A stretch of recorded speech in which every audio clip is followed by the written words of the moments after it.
Καλημέρα αγαπημένοι μου φίλοι, σήμερα 25ου, το κεντρικό μήνυμα του αστρολογικού ουρανού είναι ότι θα πρέπει να κάνετε σταθερές κινήσεις με προοπτική, να αποφύγετε τις βιασύνες, ενώ αύριο μιλάμε ραντεβού, κλείνουμε ραντεβού, συμφωνίες και είμαστε πιο ήρεμοι.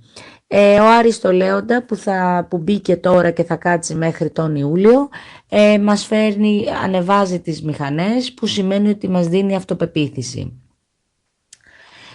Ο ήλιος και ο Ερμής είναι στους διδύμους και είναι το επίκεντρο της επικοινωνίας, της μετακίνησης. Ωφελούνται πολύ οι ζυγοί, οι υδροχόοι, οι παρθένοι και οι τοξότες. Πάμε λοιπόν σύντομα να δούμε πώς θα είναι σήμερα και αύριο η μέρα. Οι Κρυοί θα πάρετε σταθερές αποφάσεις, οι οποίοι θα έχετε προοπτική, ενώ αύριο θα μιλήσετε αρκετά και μπορεί να κάνετε και κάποιες γνωριμίες, είτε επαγγελματικές είτε συναισθηματικές. Οι δίδυμοι, ο ήλιος είναι σε εσάς, έχετε ενέργεια, έχετε περιέργεια, μιλάτε πολύ, περνάτε καλά. Αύριο είναι μια μέρα που θα λάμψετε ακόμα πιο πολύ επικοινωνιακά και θα κλείσετε συμφωνίες. Οι Καρκίνοι έχετε στόχους σήμερα και γι' αυτό είστε πειθαρχημένοι, ενώ αύριο 21 Πέμπτου θα κρατήσετε την ενέργειά σας ουσιαστικά και θα κάνετε σχέδια για το μέλλον. Οι Λέοντες έχουν μια επαγγελματική αφοσίωση προς τα έξω, δείχνουν ότι είναι επαγγελματίες, έχουν ένα φόκους στη δουλειά τους και πιστεύω ότι αυτό βγαίνει και προς τα έξω. Στις 21 Πέμπτου θα κάνετε σημαντικές γνωριμίες, φιλίες, θα κάνετε ένα πολύ μεγάλο δίκτυο, το οποίο και με τον Άρη θα πρέπει να προσέχετε λίγο τις υπερβολές. 25ου λοιπόν, οι Παρθένοι, πώς θα είστε, θα βάλετε στόχους, ταξίδια,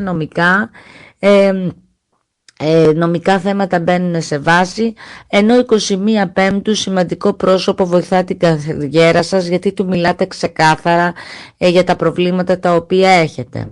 Οι Ζυγοί λοιπόν, σταθεροποιείτε τα οικονομικά σας, τους πόρους σας, είστε πολύ καλά οικονομικά και αυτό σας ισορροπεί γενικά.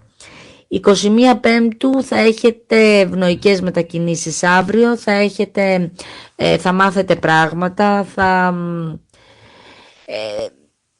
θα μάθετε πράγματα και θα συναναστραφείτε με ανθρώπους που εκτιμάτε και αυτό θα σας κάνει καλό.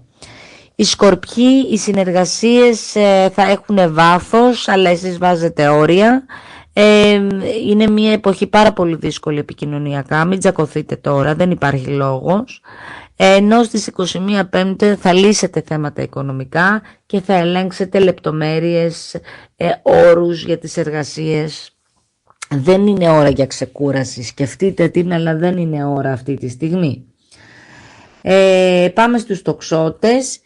Πώς θα είναι οι τοξότες σήμερα? Οι τοξότες σήμερα έχουν μία ρουτίνα, η οποία δεν τους αρέσει πολύ, αλλά είστε με οικογενειακά άτομα και άτομα τα οποία αγαπάτε, και 21 Πέμπτου θα κάνετε πάρα πολλές επικοινωνίες, θα μάθετε πάρα πολλά πράγματα και θα βοηθηθείτε αρκετά.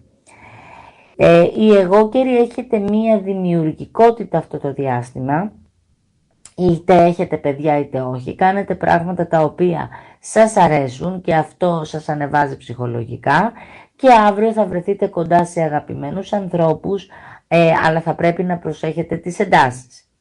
Οι υδροχόοι έχετε ασφάλεια οικονομική, έχετε απέναντι τον Άρη στο Λέοντα, που σημαίνει ότι δεν πρέπει να κάνετε υπερβολές.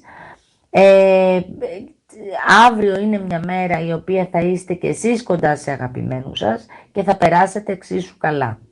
Οι Ιχθύες έχετε επικοινωνίες, μετακινήσεις, δεν ξέρετε τι θέλετε. Σήμερα πραγματικά είναι αυτό, ότι δεν ξέρω τι θέλω, απλά μιλάω γιατί πρέπει να βρω λύσεις σε κάποια θέματα που έχω. Ενώ 21 Πέμπτου ακούτε την οικογένειά σας, ακούτε τους ανθρώπους γύρω σας και βρίσκετε λύσεις που ψάχνατε από τις 20 Πέμπτου. Γενικά το κεντρικό μήνυμα είναι ότι 20 Πέμπτου πρέπει να αποφύγουμε τις βιασύνες, 21 Πέμπτου πρέπει να κρατήσουμε πειθαρχία, να κλείσουμε ραντεβού και να μιλήσουμε, και ο Άρης το Λέοντα σημαίνει ότι μας βάζει μπροστά, αρχίζουμε και κάνουμε πράγματα. Με τον Ερμή στους διδύμους ανοίγουν γραμμές επικοινωνίες και θεωρώ ότι με αυτές τις γραμμές επικοινωνίας θα βοηθηθούμε είτε επαγγελματικά είτε συναισθηματικά. Σας εύχομαι να περάσετε ωραία και αυτές τις 2 μέρες. Είμαι η Κατερίνα Νούλα και σας περιμένω για ένα άλλο διήμερο και Σαββατοκύριακο. Θα σας δώσουμε προβλέψεις το Σαββατοκύριακο την Παρασκευή. Να είστε καλά!